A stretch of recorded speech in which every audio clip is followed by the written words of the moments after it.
Nakakahiya.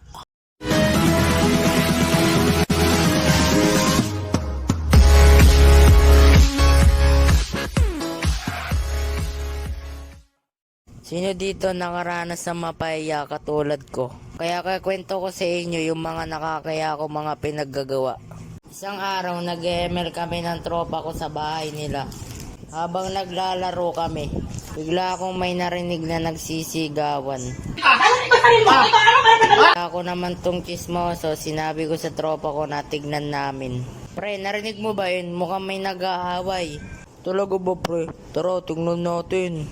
Kaya nagmadali kaming lumabas para tignan kung saan galing yung sigaw. Kaya habang natakbo kami, hindi ko napansin na may malaking bato pala sa dadaanan ko.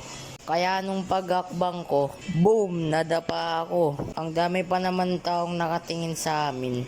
At may nailan na tumatawa kasama na kaibigan ko.